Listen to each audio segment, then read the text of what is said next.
Hello everyone, good morning. एक बार फिर से आप सभी का क्रेजी जी के ट्रिक के यूट्यूब प्लेटफॉर्म पर स्वागत है। तो आज का सेशन आप सभी के लिए बहुत ही इंपॉर्टेंट है क्योंकि आज के सेशन में हम अक्टूबर 2025 के टॉप 100 इंपॉर्टेंट करंट अफेयर को वन लाइनर में यहां पर डिस्कस करने वाले हैं। देखिए, डिटेल में डेली करंट अफेयर में सारे करंट अफेयर मैंने आपको पढ़ाए हैं, तो डेली करंट अफेयर को फॉलो कीजिए क्रेजी जी के ट्रिक के यूट्यूब प्लेटफॉर्म पर। अगर आप नहीं देखते हैं तो आप फॉलो कीजिए, क्योंकि सभी एग्जाम में आपको क्वेश्चन जो है करंट अफेयर के वो डेली करंट अफेयर से ही पूछे जाएंगे। यहां पर ये हमारी वन लाइनर की रैपिड रिवीजन क्लास है। तो वन लाइनर में टॉप 100 इंपॉर्टेंट करंट अफेयर जो कि अक्टूबर से आने वाली एग्जाम में पूछे जा सकते हैं, उनको यहां पर हम डिस्कस करेंगे। एंड तक बने रहिए, इंटरेस्टिंग सेशन है। पीडीएफ की लिंक मैंने आपको डिस्क्रिप्शन में दे दी है, वहां से आप इसकी पीडीएफ को ले लीजिएगा। चलिए शुरू करते हैं। सबसे पहला क्वेश्चन, 2025 का नोबेल पीस प्राइज किसे दिया गया? 2025 के नोबेल पीस प्राइज की बात करें तो यह वेनेजुएला की मारिया कोरिना माचाडो को दिया गया। तो वेनेजुएला की रहने वाली है मारिया कोरिना माचाडो, जिनको दिया गया नोबेल पीस प्राइज 2025 में। 2024 का नोबेल पीस प्राइज दिया गया था एक ऑर्गेनाइजेशन को, जापान के एक एनजीओ को, जिसका नाम है निहोन हिदांक्यो इंस्टीट्यूट। जापान का एक एनजीओ है जो कि न्यूक्लियर जो बॉम्ब होते हैं उनके खिलाफ काम करती है संस्था, कि न्यूक्लियर एनर्जी का यूज सही तरीके से किया जाए, एनर्जी के लिए किया जाए, न कि उसे वॉर के लिए यूज किया जाए। तो इसके लिए ये एनजीओ काम करता है। 2024 में नोबेल पीस प्राइज इस ऑर्गेनाइजेशन को दिया गया था। 2025 वर्ल्ड पैरा एथलेटिक्स चैंपियनशिप की फाइनल मेडल टेली में भारत की रैंक क्या है? 2025 की वर्ल्ड पैरा एथलेटिक्स चैंपियनशिप की बात करें तो इंडिया को 10th रैंक पर रखा गया है मेडल टेली में। यह जो चैंपियनशिप है 27 सितंबर से 5 अक्टूबर तक नई दिल्ली में आयोजित की गई थी। 12वां एडिशन था। भारत ने 22 मेडल जीते, 6 gold, 9 silver, 7 bronze medal. Medal tally में इंडिया 10वें स्थान पर। पहले स्थान पर रहा ब्राजील 44 मेडल के साथ। यूनेस्को का पहला अरब डायरेक्टर जनरल कौन बना है? यूनेस्को के 2025 में अक्टूबर मंथ में नए डायरेक्टर जनरल बने हैं जो कि अरब देश से आते हैं। यह है खालिद अल इनानी। ये रहने वाले हैं इजिप्ट के, मिस्र के खालिद अल इनानी, जो कि यूनेस्को के नए डायरेक्टर जनरल बने हैं। भारत और रशिया के बीच में इंद्र 2025 संयुक्त सैन्य अभ्यास का आयोजन कहां किया गया? पहली चीज तो यह कि Indra joint military exercise India और रशिया के बीच में आयोजित की जाती है। 2025 में यह राजस्थान में आयोजित की गई है। हाल ही में राजस्थान के महाजन ट्रेनिंग रेंज या ग्राउंड में इसका आयोजन किया गया। और इंद्र मिलिट्री एक्सरसाइज की शुरुआत की गई थी 2003 में। इंडिया और रशिया के बीच में आयोजित की जाती है। प्रतिष्ठित शस्त्र रामानुजन 2025 अवार्ड किसे दिया गया है? यूएसए के एक मैथमेटिशियन है जिनका नाम है अलेक्जेंडर स्मिथ। मैथमेटिक्स के क्षेत्र में दिया जाता है शस्त्र रामानुजन अवार्ड।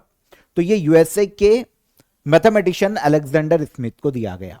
दक्षिण भारत में एक एकेडमी है, एक संस्था है जिसका नाम है Shanmuga art science technology and research academy, से शॉर्ट में कहा जाता है शस्त्र। तो इसी यूनिवर्सिटी के द्वारा, जो कि एक प्राइवेट यूनिवर्सिटी है तमिलनाडु के तंजावुर की, इसके द्वारा इंटरनेशनल लेवल पर दिया जाता है शस्त्र रामानुजन अवार्ड मैथमेटिक्स के क्षेत्र में। यूएसए के मैथमेटिशियन अलेक्जेंडर स्मिथ को दिया गया और इसके तहत पुरस्कार राशि दी जाती है 10,000 अमेरिकी डॉलर की। चर्चित पासनी पोर्ट कहां पर है? पासनी पोर्ट देखने को मिलेगा पाकिस्तान में। पाकिस्तान ने इनवाइट किया है यूएसए को कि आप हमारे पासनी पोर्ट को डेवलप करो और यहां पर अपना एयरबेस बनाओ। तो पासनी पोर्ट सुर्खियों में था, पाकिस्तान का पोर्ट है। वर्ल्ड स्पेस वीक हर साल कब से कब तक मनाया जाता है? वर्ल्ड स्पेस वीक मनाया जाता है हर साल 4 से लेकर 10 अक्टूबर तक। 2025 में living in space world space week की थीम है। कब से कब तक? 4 से 10 अक्टूबर तक। भारत के वेस्टर्न जो तट है उस पर अभ्यास कोकण 2025 आयोजित किया गया। यह भारत और किस देश के मध्य आयोजित किया जाता है? कोकण नेवल एक्सरसाइज का आयोजन इंडिया और यूनाइटेड किंगडम के बीच में किया जाता है। अभी 2025 में इसका आयोजन भारत के वेस्टर्न कोस्ट पर किया गया, जो पश्चिमी तटीय क्षेत्र है, वहां पर इसका आयोजन किया गया है भारत में। किस हवाई अड्डे का नाम बदलकर इंडियन पॉलिटिशियन बी.डी. पाटिल के नाम पर रखा गया? तो बी.डी. Patil, sorry BD. नहीं, डी.बी. पाटिल। डी.बी. पाटिल जो कि महाराष्ट्र के बहुत ही फेमस एक पॉलिटिशियन थे, इनके नाम पर नवी मुंबई एयरपोर्ट का नाम बदलकर डीबी पाटिल एयरपोर्ट किया गया है। नवी मुंबई का एयरपोर्ट है। मेडागास्कर के नए प्रधानमंत्री के कौन बने हैं? मेडागास्कर देश के नए प्रधानमंत्री बने हैं रुफिन फॉर्चुनाट जाफिसाम्बो। इंडियन एयरफोर्स डे हर साल किस तिथि को मनाया जाता है? भारत में हर साल इंडियन एयरफोर्स डे मनाया जाता है 8 अक्टूबर को। 2025 में operation Sindoor achievement to take centre stage ये थीम रखी गई है इंडियन एयरफोर्स डे की। तो मनाया जाता है कब? 8 अक्टूबर को। आगे चलिए। After me chaos astrology in the Mughal empire नाम की पुस्तक किसके द्वारा लिखी गई है? एक बुक लॉन्च की गई थी अक्टूबर मंथ में जिसका नाम है after me chaos astrology in the Mughal empire. इस बुक को लिखा है एमजे अकबर ने। बहुत ही फेमस राइटर हैं एमजे अकबर। इनकी बुक को लॉन्च किया गया। चर्चा में रही न्यू स्टार्ट ट्रीटी किन दो देशों के बीच में है? तो परमाणु बम प्रसार को रोकने के लिए न्यू स्टार्ट ट्रीटी यूएसए और रशिया के बीच में देखने को मिलती है। चर्चित सिक्योरिटी ट्रांजैक्शन टैक्स एसटीटी क्या है? सिक्योरिटी ट्रांजैक्शन टैक्स की बात करें तो स्टॉक एक्सचेंज में प्रतिभूतियों की खरीदी और बिक्री पर लगाया गया कर एसटीटी के नाम से जाना जाता है। Security transaction tax. मेरा हाउ चोकबा फेस्टिवल हर साल किस राज्य में मनाया जाता है? मेरा हाउ चोकबा फेस्टिवल मनाया जाता है मणिपुर राज्य में। 2025 में अक्टूबर मंथ में यह मणिपुर में मनाया गया। एक हार्वेस्ट फेस्टिवल की तरह से मनाया जाता है। अरुणोदय 3.0 योजना कहां पर लॉन्च की गई? गरीब वर्गों को आर्थिक सहायता से संबंधित अरुणोदय 3.0 स्कीम को लॉन्च किया असम सरकार ने। मिसेस यूनिवर्स 2025 का खिताब जीतने वाली पहली भारतीय कौन बनी है? मिसेस यूनिवर्स 2025 का खिताब जीतने वाली पहली इंडियन बनी है शेरी सिंह। और यह मिसेस यूनिवर्स का आयोजन 2025 में किया गया था फिलीपींस के मनीला में। पहली बार किसी इंडियन महिला ने इसे जीता है जिनका नाम है शेरी सिंह। गोबी डेजर्ट में दुनिया का पहला सोलर थर्मल पावर प्लांट किस देश के द्वारा शुरू किया गया? दुनिया का पहला सोलर थर्मल पावर प्लांट जो कि गोबी डेजर्ट में बनाया गया, यह शुरू किया गया है चाइना के द्वारा। गोबी डेजर्ट मंगोलिया और चाइना में फैला हुआ है। तो चाइना के हिस्से का जो गोबी डेजर्ट है वहां पर दुनिया का पहला सोलर थर्मल पावर प्लांट लगाया है चाइना ने। भारत की फर्स्ट चीता सफारी किस नेशनल पार्क में शुरू की गई? इंडिया की पहली चीता सफारी को शुरू किया गया कुनो नेशनल पार्क में। मध्य प्रदेश के श्योपुर जिले में कुनो नेशनल पार्क चीतों के पुनर्वास के लिए जाना जाता है। यहीं पर इंडिया की फर्स्ट चीता सफारी शुरू की गई।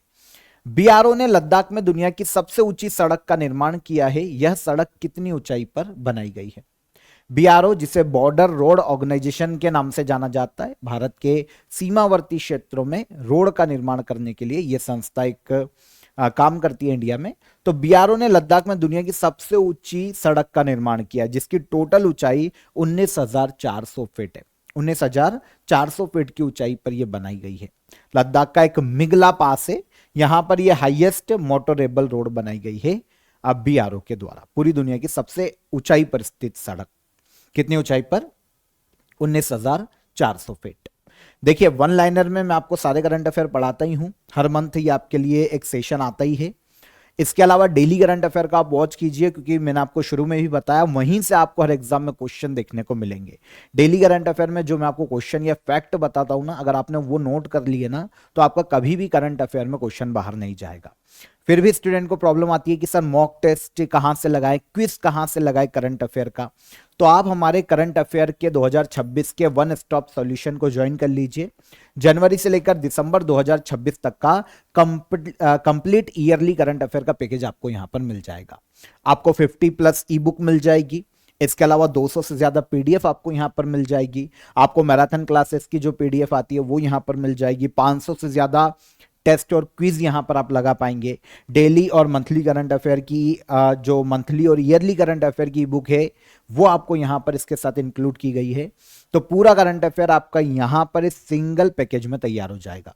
तो इसके लिंक मैंने आपको डिस्क्रिप्शन में दे दी है, वहां से आप इसे ज्वाइन कर सकते हैं current affair 2026 OSS one stop solution package को।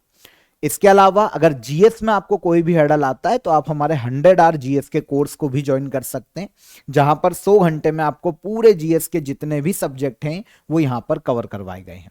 ठीक है, तो आप इसे भी ज्वाइन कीजिए। डिस्क्रिप्शन में मैंने दोनों की लिंक दे दी है। अगर आपकी कोई भी क्वेरी है, कोई भी क्वेश्चन है, तो हेल्पलाइन नंबर है आपके लिए, इस पर आप कॉल कर सकते हैं। आगे बढ़े हम। अगला question, world mental health day हर साल कब मनाया जाता है?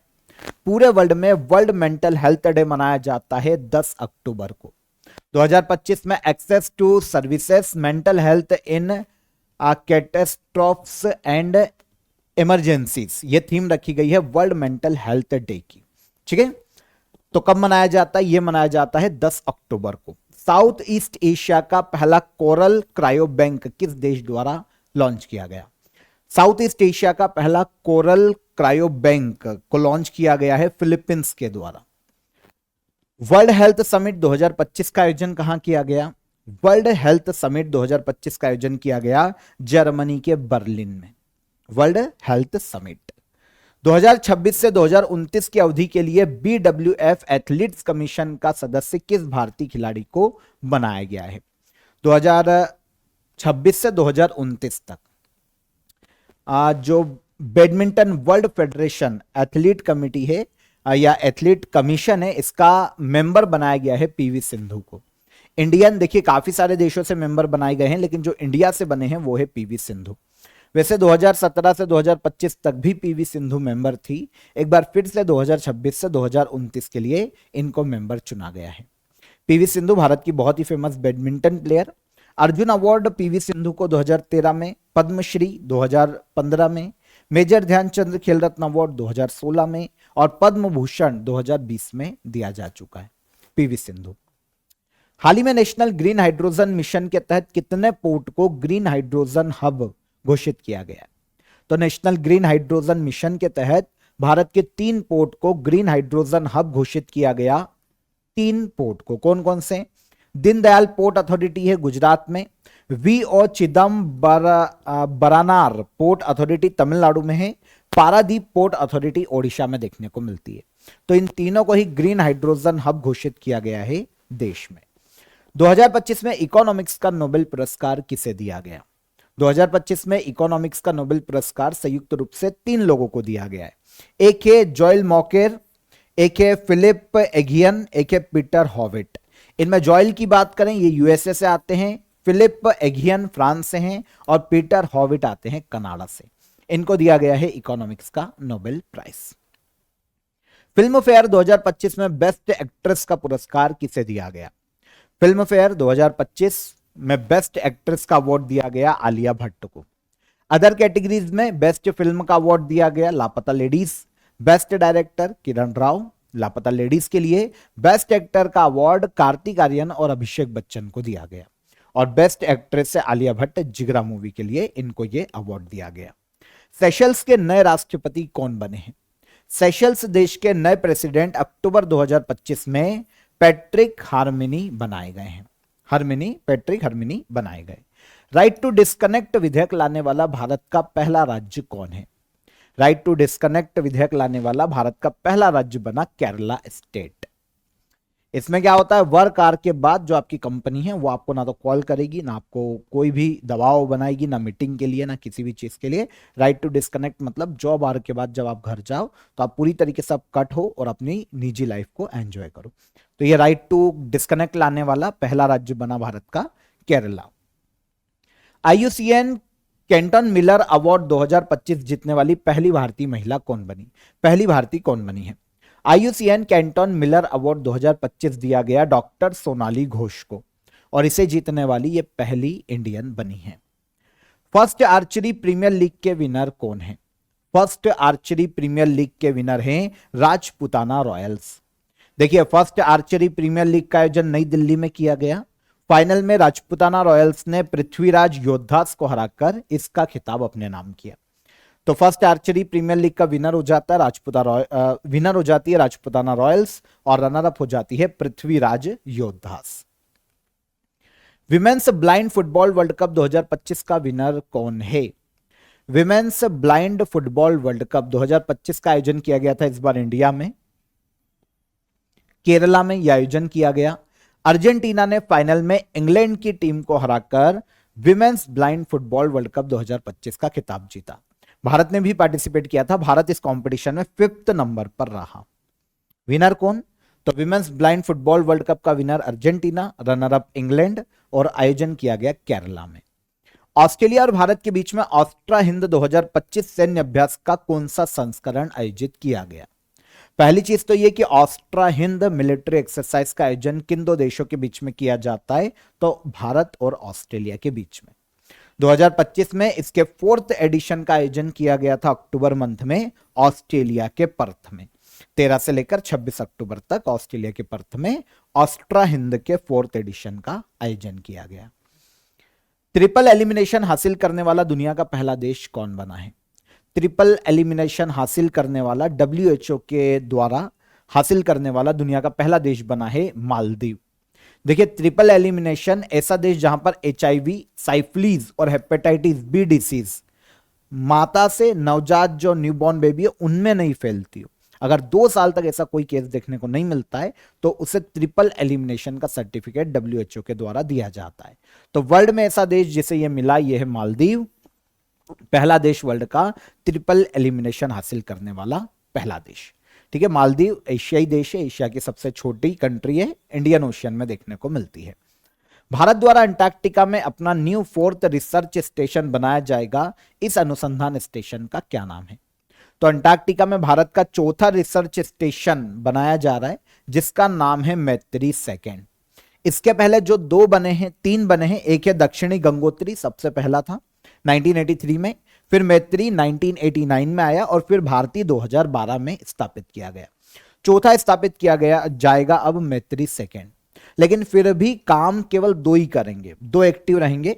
दक्षिणी गंगोत्री जो पहला था वो बंद हो गया था 5-7 साल में, फिर मैत्री जो 1989 में बनाया गया ना, इसी को रिप्लेस करेगा मैत्री सेकेंड।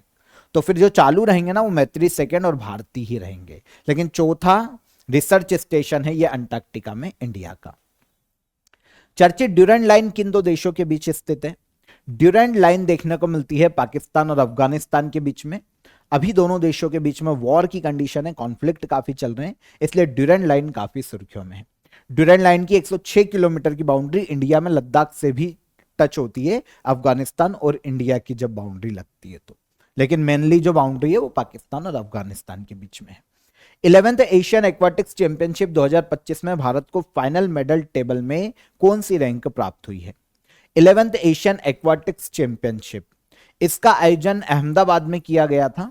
ठीक है, फाइनल मेडल टेली में इंडिया को 11th रैंक ही प्राप्त हुई, 11th एडिशन भी है और भारत की रैंक भी 11 ही है। इंडिया ने टोटल 13 मेडल जीते, 4 सिल्वर और 9 ब्रॉन्ज मेडल, और हम मेडल टेली में 11वें स्थान पर रहे। पहले स्थान पर रहा चाइना 54 मेडल के साथ में। 11th एशिया एक्वाटिक्स चैंपियनशिप आयोजन हुआ है अहमदाबाद। भारत सरकार ने 16वें फाइनेंस कमीशन का कार्यकाल 30 नवंबर तक बढ़ाया है। फाइनेंस कमीशन का गठन भारत के संविधान के किस आर्टिकल के तहत किया जाता है? 16वें फाइनेंस कमीशन जिसके अध्यक्ष अरविंद पनगरिया हैं, इसका कार्यकाल केंद्र सरकार ने 30 नवंबर तक बढ़ाया है। भारत में जो फाइनेंस कमीशन है ना वो इंडियन कॉन्स्टिट्यूशन के आर्टिकल 280 में उल्लेखित है। आर्टिकल 280 के तहत फाइनेंस कमीशन का गठन किया जाता है। चर्चित कीरू हाइड्रो इलेक्ट्रिक प्रोजेक्ट किस राज्य में स्थित है? तो ये हाइड्रो इलेक्ट्रिक प्रोजेक्ट है जम्मू कश्मीर राज्य में। जम्मू कश्मीर के किश्तवाड़ डिस्ट्रिक्ट में बनाया जा रहा है, चिनाब नदी पर 624 मेगावाट इसकी विद्युत उत्पादन क्षमता है। ठीक है, चिनाब रिवर पर Kiru hydro electric project. World food day हर साल कब मनाया जाता है? विश्व खाद्य दिवस हर साल मनाया जाता है 16 अक्टूबर को। 2025 में hand in hand for better foods and a better future world food day की थीम है, 16 अक्टूबर को मनाया जाता है। हाल ही में रवि नायक का निधन हो गया, ये किस राज्य के मुख्यमंत्री रह चुके हैं? तो रवि नायक गोवा के मुख्यमंत्री रह चुके हैं। 1991 से लेकर 1993 तक गोवा के 4th CM थे रवि नायक, इनका हाल ही में निधन हो गया है। फिक्की के नए अध्यक्ष कौन नियुक्त किए गए? फिक्की के नए अध्यक्ष नियुक्त किए गए Anant Goenka. Federation of Indian chambers of commerce and industry के नाम से फिक्की को जाना जाता है। अनंत गोयनका इसके अध्यक्ष बने हैं। ग्लोबल हंगर इंडेक्स 2025 में भारत की रैंक क्या है? ग्लोबल हंगर इंडेक्स 2025 में इंडिया को 102 रैंक पर रखा गया है। इस बार टोटल 123 देशों को रैंक किया गया था। 2024 में भारत की रैंक है 105, 2024 में थी। अब 2025 में 123 देशों को काउंट किया गया और इसमें ग्लोबल हंगर इंडेक्स में इंडिया को 102 रैंक पर रखा गया। सबसे पहली रैंक पर है आर्मेनिया। देखिए यहां पर फर्स्ट सेकंड रैंक नहीं दी जाती है, 1 से 25 तक लिए जाते हैं ना जो देश, उनको ऐसे रखा जाता है। तो आर्मेनिया पहले स्थान पर आप मान लीजिए, ठीक है। तो ग्लोबल हंगर इंडेक्स में इंडिया की रैंक 123 देशों में 102 है। समुद्र शक्ति 2025 द्विपक्षीय अभ्यास भारत और किस देश की नौसेना के मध्य आयोजित किया गया? समुद्र शक्ति 2025 द्विपक्षीय अभ्यास का आयोजन इंडिया और इंडोनेशिया के बीच में किया गया, ठीक है। इंडिया और इंडोनेशिया के बीच में यह विशाखापट्टनम में आयोजित किया गया और इस बार इस एक्सरसाइज का 5th एडिशन था।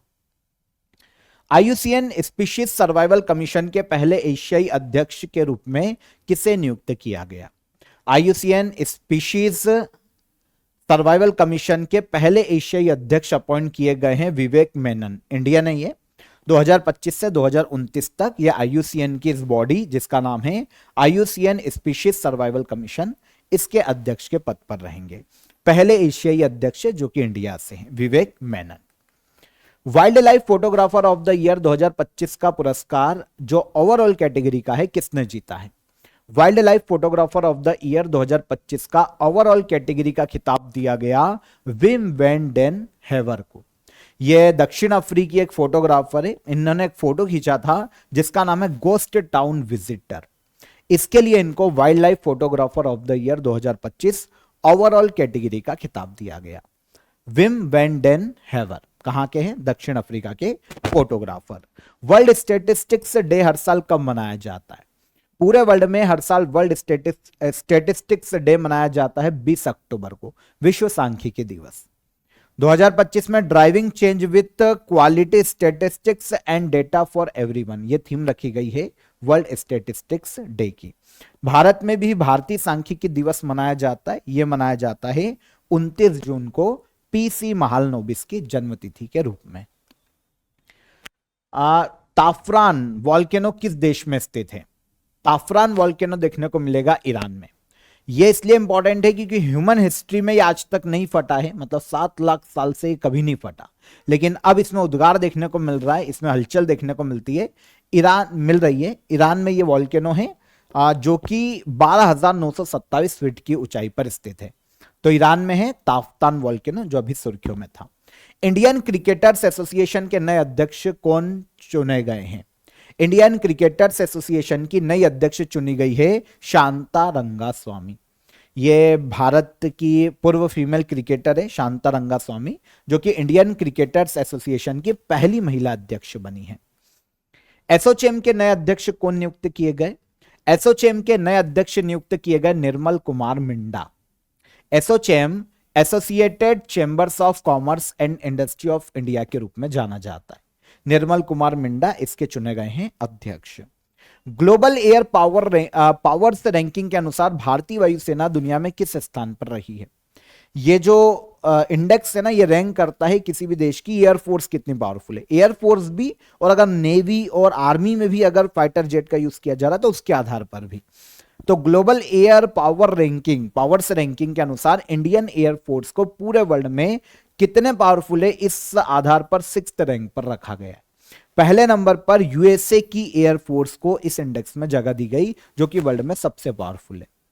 ग्लोबल एयर पावर्स रैंकिंग में पहले पर यूएसए की एयरफोर्स, इंडिया की एयरफोर्स किस रैंक पर है? तो ये 6th रैंक पर है। इसके बाद 2025 के सुल्तान ऑफ जौहर कप में भारत ने किस पदक को हासिल किया है? सुल्तान ऑफ जौहर कप एक हॉकी टूर्नामेंट है। 2025 में भारत ने यहां पर सिल्वर मेडल हासिल किया है। मलेशिया में इसका आयोजन किया जाता है। सुल्तान जौहर कप टूर्नामेंट का हॉकी टूर्नामेंट है और इस बार इसका 13वां एडिशन था।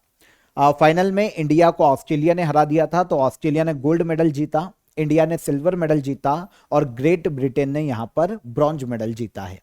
सुल्तान जौहर कप हॉकी टूर्नामेंट 2025 में इंडिया को कौन सा मेडल दिया गया? Silver medal. Global multi dimensional poverty index 2025 report पहली बार किसके द्वारा जारी की गई है? तो global multi dimensional poverty index को जारी किया जाता है यूनाइटेड नेशन डेवलपमेंट प्रोग्राम के द्वारा। यही संस्था आपको पता होना चाहिए ह्यूमन डेवलपमेंट इंडेक्स को भी जारी करती है। इच्छा मृत्यु को वैध करने वाला लैटिन अमेरिका का पहला देश कौन बना? दक्षिण अमेरिका महाद्वीप या लैटिन अमेरिका का पहला देश जिसने इच्छा मृत्यु को वैध किया है, यह बना है Uruguay. Mercer CFA global pension index 2025 में भारत की रैंक क्या है? Mercer CFA global pensions index, जिसमें यह देखा जाता है कि कौन सा देश पेंशन देने के मामले में सही तरीके से काम कर रहा है, पॉलिसीज कितनी अच्छी है पेंशंस की, लोगों को पेंशन पहुंच पा रही है या नहीं, इन सभी डायमेंशंस के आधार पर इस इंडेक्स को तैयार किया जाता है। 2025 में इस इंडेक्स में 52 देशों को रैंक किया गया और इंडिया को सबसे आखिरी रैंक पर रखा गया है, 52वीं रैंक पर। फर्स्ट रैंक दी गई नीदरलैंड को Mercer CFA global pensions index में। 2025 global investment risk and resilience index में भारत की रैंक क्या है? Global investment risk and resilience index 2025 में इंडिया को 155वीं रैंक पर रखा गया। इस इंडेक्स में 226 इकोनॉमी को रैंक किया गया था। इसमें इंडिया को 155वीं रैंक पर रखा गया। पहले नंबर पर है स्विट्जरलैंड, सबसे आखिरी में 226वीं रैंक पर रखा गया साउथ सूडान को। Global investment risk and resilience index 226 देशों में इंडिया को 155 रैंक पर रखा गया। चर्चित बाथो रिलीजन किस ट्राइब के द्वारा पालन किया जाता है? बाथो रिलीजन को फॉलो करती है बोडो जनजाति। बोडो जनजाति जो कि पूर्वोत्तर भारत में निवास करने वाली जनजाति है, यह बाथो रिलीजन को फॉलो करती है। अभी ये सुर्खियों में इसलिए है क्योंकि आने वाला जो सेंसस है, जो 16वीं जनगणना की जाएगी, उसमें बाथो रिलीजन को एक अलग से सेपरेट कोड दिया गया है। अभी तक क्या था, केवल 6 रिलीजियन को ही कोड दिया गया था, जैसे हिंदू, मुस्लिम, क्रिश्चियन, बुद्धिस्ट, सिख और जैन। अगर इनमें से कोई बाहर के व्यक्ति को काउंट किया जा रहा है ना जनगणना में, तो उसके लिए अलग से केवल उसका नाम दर्ज किया जाता था, कोई स्पेशल कोड नहीं था। लेकिन बाथो रिलीजन अब 7वां ऐसा रिलीजन बनेगा जिसे सेपरेट कोड दिया जाएगा 16वीं जनगणना में, जो कि नेक्स्ट ईयर से शुरू होने वाली है। विश्व बौद्धिक संपदा संगठन के एडवाइजरी बोर्ड ऑफ जजेस का अध्यक्ष किसे नियुक्त किया गया? विश्व बौद्धिक संपदा संगठन के एडवाइजरी बोर्ड ऑफ जजेस का अध्यक्ष बनाया गया जस्टिस प्रतिभा M सिंह, इंडिया की है। जापान की पहली महिला प्रधानमंत्री कौन बनी है? जापान की फर्स्ट विमेन PM बनी है तनाई ताकाइची। तनाई ताकाइची जापान की पहली महिला प्रधानमंत्री बनी। केंद्र द्वारा लॉन्च किए गए कपास क्रांति मिशन का बजट कितना रखा गया है? केंद्र सरकार ने अक्टूबर मंथ में कपास क्रांति मिशन को लॉन्च किया है कपास सेक्टर को बढ़ावा देने के लिए, और इसके लिए बजट रखा गया है 600 करोड़ रुपए का। वर्ष 2025 का ईस्ट एशिया समिट कहां आयोजित किया गया? 2025 का ईस्ट एशिया समिट का आयोजन किया गया मलेशिया के कुआलालंपुरम में। यहीं पर आसियान समिट भी आयोजित की गई है। 46 और 47 आसियान समिट भी 2025 में मलेशिया के कुआलालंपुरम में आयोजित की गई, और यहीं पर ईस्ट एशिया समिट का आयोजन भी 2025 में किया गया। बोलीविया के नए राष्ट्रपति कौन बने? बोलीविया जो कि एक दक्षिण अमेरिकी देश है, रोड्रिगो पाज इसके बने हैं नए प्रेसिडेंट। इसके अलावा अगर कैपिटल देखिए बोलीविया की, तो लापाज इसकी एडमिनिस्ट्रेटिव कैपिटल है और सुक्रे इसकी कॉन्स्टिट्यूशनल कैपिटल है। बोलीविया दक्षिण अमेरिकी देश है, इसके नए प्रेसिडेंट रोड्रिगो पाज बने हैं। ग्लोबल फॉरेस्ट रिसोर्सेस असेसमेंट 2025 के अनुसार कुल वन क्षेत्र के मामले में भारत की ग्लोबल रैंक क्या है? Global forest resources assessment 2025 report के अनुसार कुल वन क्षेत्र के मामले में भारत को वर्ल्ड में 9th रैंक पर रखा गया है। 9वीं रैंक पर इंडिया को रखा गया। इंडिया का टोटल फॉरेस्ट कवर देखें तो 72.7 मिलियन हेक्टेयर इंडिया का फॉरेस्ट कवर है इस रिपोर्ट के अकॉर्डिंग, और इंडिया को 9th रैंक दी गई है। निंगोल चाकोबा त्योहार किस समुदाय के द्वारा मनाया जाता है? निंगोल चाकोबा फेस्टिवल मैतेई कम्युनिटी के द्वारा मनाया जाता है, जो कि भारत के मणिपुर राज्य में निवास करती है। यूनाइटेड नेशन डे कब मनाया जाता है? यूनाइटेड नेशंस डे हर साल 24 अक्टूबर को मनाया जाता है, क्योंकि 24 अक्टूबर 1945 में यूनाइटेड नेशन की स्थापना की गई थी। इस बार इसकी 80वीं एनिवर्सरी मनाई गई है। शुरुआत की गई थी इस डे को मनाने की 1947 में। डे की शुरुआत 1947 में हुई है, लेकिन यूनाइटेड नेशंस की स्थापना 1945 में की जा चुकी थी 24 अक्टूबर को। भारत और जापान के बीच आयोजित जापान इंडिया मैरीटाइम एक्सरसाइज 2025 का आयोजन कहां किया गया है? जेमेक्स एक्सरसाइज इसे कहा जाता है। इंडिया और जापान की नेवी के बीच में इसका आयोजन किया जाता है। 2025 में यह आयोजित की गई जापान के योकोसुका नाम के शहर में। 2012 में दोनों के बीच में जिमेक्स नेवल एक्सरसाइज की शुरुआत की गई थी। हाल ही में एकनाथ वसंत चिटनिस का निधन हो गया। वे किस क्षेत्र से संबंधित थे? एकनाथ वसंत चिटनिस, इनका हाल ही में निधन हो गया। ये स्पेस साइंटिस्ट थे। स्पेस साइंस के क्षेत्र में इनके योगदान के लिए एकनाथ वसंत चिटनिस को 1985 में पद्म भूषण दिया जा चुका है। अभी इनका निधन हो गया। हाल ही में किसे भारत के अटॉर्नी जनरल के रूप में दोबारा नियुक्त किया गया है? भारत के अटॉर्नी जनरल ऑफ इंडिया या महान्यायवादी के रूप में एक बार फिर से दोबारा नियुक्ति की गई है आर वेंकट रमणी की। इंडियन कॉन्स्टिट्यूशन का article 76 attorney general of India की बात करता है, महान्यायवादी पद की। अभी इस पद पर आर वेंकट रमणी का कार्यकाल बढ़ाया गया है। वर्ल्ड हार्ट डे हर साल कब मनाया जाता है? वर्ल्ड हार्ट डे, विश्व हृदय दिवस, हर साल 29 सितंबर को मनाया जाता है। 2025 में don't miss a beat world heart day की थीम है। भारत का कोल्ड डेजर्ट बायोस्फीयर रिजर्व, जिसे सितंबर 2025 में यूनेस्को के विश्व जैवमंडल आरक्षित क्षेत्र नेटवर्क में शामिल किया गया, यह किस राज्य में स्थित है? भारत का कोल्ड डेजर्ट बायोस्फीयर रिजर्व है भारत के हिमाचल प्रदेश राज्य में, जिसे यूनेस्को ने विश्व जैवमंडल आरक्षित क्षेत्र नेटवर्क में शामिल किया है। क्लच मैपल और जायू को फीफा वर्ल्ड कप 2026 का शुभंकर बनाया गया है। इसमें से जायू किस देश को रिप्रेजेंट करता है?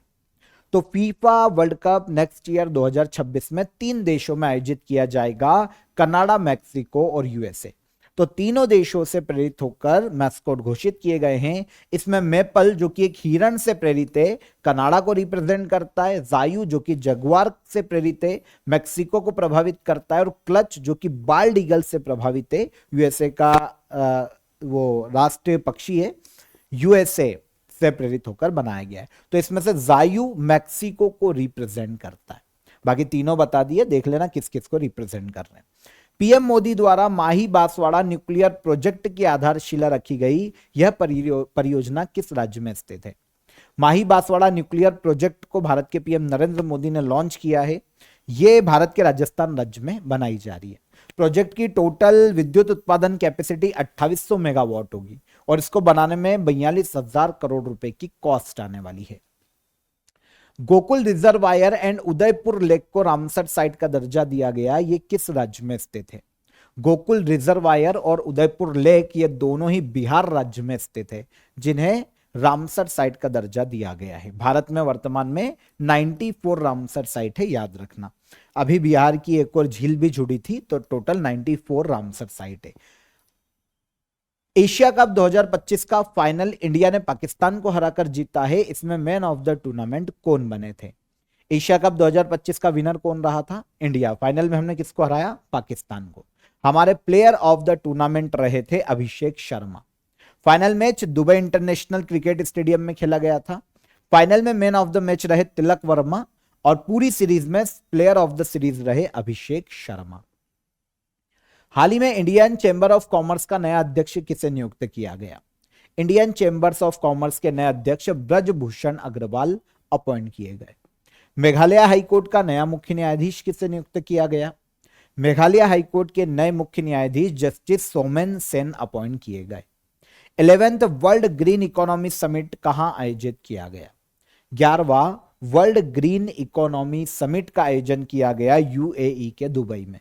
और इस बार वर्ल्ड ग्रीन इकोनॉमी समिट का ये 11वां एडिशन था, आयोजन यूएई के दुबई में। 2025 में इकोनॉमिक फ्रीडम इंडेक्स में भारत की रैंक क्या है? 2025 का इकोनॉमिक फ्रीडम इंडेक्स को जारी किया गया। 176 कंट्रीज को इसमें रैंक किया गया। द हेरिटेज फाउंडेशन इस इंडेक्स को जारी करता है। किस देश के लोग इकोनॉमिक रूप से डिसीजन लेने में कितने ज्यादा स्वतंत्र हैं, मतलब पैसा होगा तो स्वतंत्र होंगे, इस आधार पर इस इंडेक्स को तैयार किया जाता है। Economic freedom index. इसमें इंडिया को 128वीं रैंक दी गई है 176 देशों में। पहले पर रखा गया है इस इंडेक्स में सिंगापुर को। ठीक है, इंडिया की रैंक है 128 176 देशों में। भारत का पहला officially child marriage free district कौन बना है? भारत का पहला आधिकारिक रूप से चाइल्ड मैरिज फ्री जिला बना है छत्तीसगढ़ का बालोद जिला। 3,456 करोड़ की लागत से बनने वाली कोकराझार गेलेफू रेल प्रोजेक्ट भारत ने किस देश के साथ स्वीकृत की है? तो एक रेल प्रोजेक्ट बनाया जा रहा है Kokrajhar Gelephu rail project, India और भूटान के मध्य में। इसके लिए टोटल ये जो योजना है 3,456 करोड़ रुपए की लागत से बनाई जा रही है। तो भारत और भूटान के बीच में ये डील हुई है। असम के कोकराझार को भूटान के गेलेफू तक ये रेलवे प्रोजेक्ट जोड़ेगा। 69 किलोमीटर का ये प्रोजेक्ट है, 3,456 करोड़ इसकी लागत आएगी। दिल्ली का नया चीफ सेक्रेटरी, मुख्य सचिव किसे नियुक्त किया गया? दिल्ली के नए चीफ सेक्रेटरी बनाए गए हैं Rajiv Verma. 2025 world para archery championship में भारत ने कुल कितने मेडल जीते? 2025 के वर्ल्ड पैरा आर्चरी चैंपियनशिप में भारत ने टोटल 5 मेडल जीते हैं। कितने? 5। आयोजन साउथ कोरिया के ग्वांगझू में किया गया वर्ल्ड पैरा आर्चरी चैंपियनशिप का। इंडिया ने टोटल 5 मेडल जीते, 2 गोल्ड, 2 सिल्वर और 1 ब्रॉन्ज। इसमें मेडल टेली में पहले स्थान पर चाइना रहा 12 मेडल के साथ। ठीक है, इंडिया ने 5 मेडल जीते। आयोजन साउथ कोरिया के ग्वांगझू में किया गया वर्ल्ड पैरा आर्चरी चैंपियनशिप का। I am Giorgia my roots my principles किताब किस देश के प्रधानमंत्री के द्वारा लिखी गई है? यह किताब लिखी है जॉर्जिया मेलोनी ने, जो कि इटली की पीएम है वर्तमान में। I am Giorgia my roots my principles. अक्टूबर में इंडिया में इस बुक को लॉन्च किया गया था। जॉर्जिया मेलोनी इटली की 89th पीएम है। इटली की पहली महिला प्रधानमंत्री है जॉर्जिया मेलोनी। इनकी बुक है I am Giorgia my roots my principles. Bhubaneswar में आयोजित हुई एशियन टेबल टेनिस चैंपियनशिप का ब्रांड एम्बेसडर किसे बनाया गया है? तो भुवनेश्वर में एशियन टेबल टेनिस चैंपियनशिप का आयोजन किया गया था। इसके ब्रांड एम्बेसडर बनाए गए थे अचंत शरद कमल। ये टेबल टेनिस के ही खिलाड़ी हैं, अचंत शरद कमल। तो ये एशियन टेबल टेनिस चैंपियनशिप के ब्रांड एम्बेसडर थे, जिसका आयोजन ओडिशा के भुवनेश्वर में किया गया। M3M Hurun India rich list 2025 में भारत की सबसे अमीर महिला कौन है? M3M Hurun India rich list 2025 में भारत की सबसे अमीर महिला है Roshni Nadar Malhotra and family. HCL tech के ये फाउंडर है, इनके मालिक है रोशनी नादार मल्होत्रा और उनकी फैमिली। तो ये तीसरे नंबर पे हैं ऑल ओवर लिस्ट में, देखें सबसे रिच में, लेकिन महिलाओं में ये पहले नंबर पर। तो यहां पर महिला पूछा था तो ये रोशनी नादार मल्होत्रा। वैसे सबसे रिच देखें तो ये मुकेश अंबानी और उनकी फैमिली पहले नंबर पर, गौतम अडानी दूसरे नंबर पर और रोशनी नादार मल्होत्रा तीसरे नंबर पर, लेकिन महिलाओं में ये सबसे टॉप पर है। कर्नाटक सरकार द्वारा महात्मा गांधी सर्विस अवार्ड 2025 किसे दिया जाएगा? कर्नाटक गवर्नमेंट का एक अवार्ड है जो कि हिस्ट्री या समाज सेवा के क्षेत्र में दिया जाता है, महात्मा गांधी सर्विस अवार्ड 2025 में यह अनाउंस किया गया है और यह दिया जाएगा हिस्टोरियन रामचंद्र गुहा को।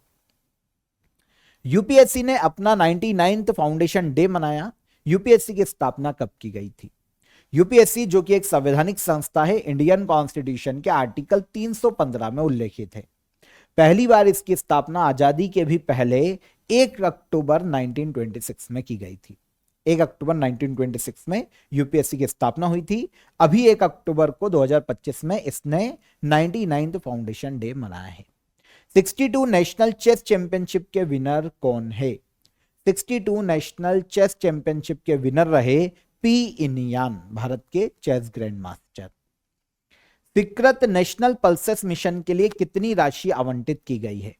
केंद्र सरकार ने नेशनल पल्सेस मिशन को लॉन्च किया है। इसके लिए 11,440 करोड़ रुपए की राशि केंद्र सरकार ने आवंटित की है। दलहन या पल्सेस सेक्टर को बढ़ावा देना, इनका विकास करना इस योजना का मुख्य उद्देश्य है। नेशनल पल्सेस मिशन 11,440 करोड़ रुपए आवंटित किए गए हैं। सरक्रिक विवाद किन 2 देशों के बीच में है? सरक्रिक भारत के पश्चिम में, गुजरात के पश्चिम में एक प्लेस है। पाकिस्तान इस पे अपना दावा करता है ये इंडिया का। तो सरक्रिक विवाद इंडिया और पाकिस्तान के बीच में है, हालांकि प्लेस नो डाउट किसका है, इंडिया का, गुजरात में है सरक्रिक। भारत के 53 चीफ जस्टिस ऑफ इंडिया कौन बनेंगे, तो 23-24 नवंबर को भारत के 53वें मुख्य न्यायाधीश बनेंगे justice Suryakant Sharma. B R Gavai के रिटायरमेंट के बाद अब 53वें चीफ जस्टिस ऑफ इंडिया बनेंगे सूर्यकांत शर्मा। बनी फेस्टिवल हर साल कहां मनाया जाता है, बनी फेस्टिवल हर साल भारत के आंध्र प्रदेश राज्य में मनाया जाता है। आंध्र प्रदेश में हर साल दशहरे के दिन देवरागुट्टा, जो कि आंध्र प्रदेश का एक प्लेस है, यहां पर श्रीमाला मल्लेश्वरा स्वामी टेम्पल मंदिर है, यहां पर मनाया जाता है दशहरे के दिन बन्नी फेस्टिवल, आंध्र प्रदेश राज्य में। पद्मश्री पुरस्कार से सम्मानित गोपीनाथ स्वयं का निधन हो गया हाल ही में, 107 वर्ष की आयु में। ये किस क्षेत्र से संबंधित है, तो पद्मश्री पुरस्कार से सम्मानित है गोपीनाथ। ये बहुत ही फेमस फोक आर्टिस्ट है, ठीक है ना। अगर हम गोपीनाथ स्वाइन की बात करें, folk dancer, singer, drama teacher, okay. ये आते हैं भारत के ओडिशा राज्य से, और ओडिशा का एक ट्रेडिशनल कृष्ण लीला एक नाटक है जिसमें गाना भी गाया जाता है, नाटक भी किया जाता है, उसको नेशनल लेवल पर प्रसिद्धि दिलाने में इनकी बहुत बड़ी भूमिका है। तो ये पद्मश्री इनको 2024 में लास्ट ईयर ही दिया गया था। गोपीनाथ स्वाइन, जिनका हाल ही में निधन हो गया, फोक आर्टिस्ट थे ओडिशा के। भारत ने 77th रिपब्लिक डे के चीफ गेस्ट के रूप में किसे आमंत्रित किया है। 2026 में हम 77th रिपब्लिक डे मनाएंगे 26 जनवरी को। उस दिन हमारे चीफ गेस्ट होंगे यूरोपीय यूनियन की 2 लीडरशिप, एक है उर्सुला वॉन डेर लेयन और एक है एंटोनियो कोस्टा। इनमें से उर्सुला वॉन डेर लेयन की बात करें तो यूरोपियन कमीशन की प्रेसिडेंट है ये, और एंटोनियो कोस्टा यूरोपियन काउंसिल के वर्तमान में प्रेसिडेंट है। तो ये यूरोपीय यूनियन के ही अलग अलग बॉडी जो है ना, उनके प्रेसिडेंट है दोनों। ये आएंगे 77th रिपब्लिक डे पर चीफ गेस्ट के रूप में। इस साल जो 2025 में 76th रिपब्लिक डे था, उस पर प्रबोवो सुबियांतो इंडोनेशिया के प्रेसिडेंट हैं, ये चीफ गेस्ट के रूप में आए थे। अब 2026 में 77th रिपब्लिक डे पर यूरोपीय यूनियन के 2 अलग अलग बॉडी के president Ursula von der Leyen और एंटोनियो कोस्टा, ये आएंगे चीफ गेस्ट के रूप में। नेशनल यूनिटी डे किसकी जयंती के रूप में मनाया जाता है। 31 अक्टूबर को नेशनल यूनिटी डे मनाया जाता है सरदार वल्लभ भाई पटेल की जयंती के रूप में, 31 अक्टूबर को। सेंट्रल गवर्नमेंट ने कौन से केंद्रीय वेतन आयोग के गठन को मंजूरी दी है। केंद्र सरकार ने हाल ही में 8वें सेंट्रल पे कमीशन के गठन को मंजूरी दी है। 8वां केंद्रीय वेतन आयोग है ये, जिसकी अध्यक्षता रंजना प्रसाद देसाई के द्वारा की जाएगी। सुप्रीम कोर्ट की फॉर्मर जज है ये रंजना प्रसाद देसाई, ये अध्यक्षता करेगी 8वें सेंट्रल पे कमीशन की। सबसे पहली बार जो पहला सेंट्रल पे कमीशन था, केंद्रीय वेतन आयोग, 1946 में गठित किया गया था। इसके अध्यक्ष श्रीनिवास वरदाचारी थे, पहले वेतन आयोग के। लास्ट जो था 7th सेंट्रल पे कमीशन था, केंद्रीय वेतन आयोग 7वां, इसके अध्यक्ष थे अशोक कुमार माथुर। और अब 8वां सेंट्रल पे कमीशन गठित किया जा रहा है, जिसकी अध्यक्षता रंजना प्रसाद देसाई करेगी। कैमरून के राष्ट्रपति के रूप में एक बार फिर से किसे पुनर्निर्वाचित किया गया है। कैमरून के प्रेसिडेंट के रूप में पुनः निर्वाचित होकर आए हैं पॉल बिया। आपको पता है पूरे वर्ल्ड में अभी तक सबसे उम्र दराज जो प्रेसिडेंट के रूप में चुने गए ना, वो यही है, पॉल बिया। इनकी एज 92-93 साल है और ये 40 साल से ज्यादा शासन में कैमरून में एक बार फिर से प्रेसिडेंट के रूप में रीइलेक्ट होकर आए हैं कैमरून में पॉल बिया। साइबर क्राइम्स के लिए लाई गई दुनिया की पहली कानूनी रूप से बाइंडिंग ग्लोबल कन्वेंशन का नाम क्या है। कानूनी रूप से बाध्यकारी वर्ल्ड के देशों के लिए साइबर क्राइम पे पहली बार एक कन्वेंशन लाया गया है, जिसका नाम है हनोई कन्वेंशन। क्योंकि ये जो बैठक है वियतनाम के हनोई में हुई थी, इसलिए इसे नाम दिया गया हनोई कन्वेंशन।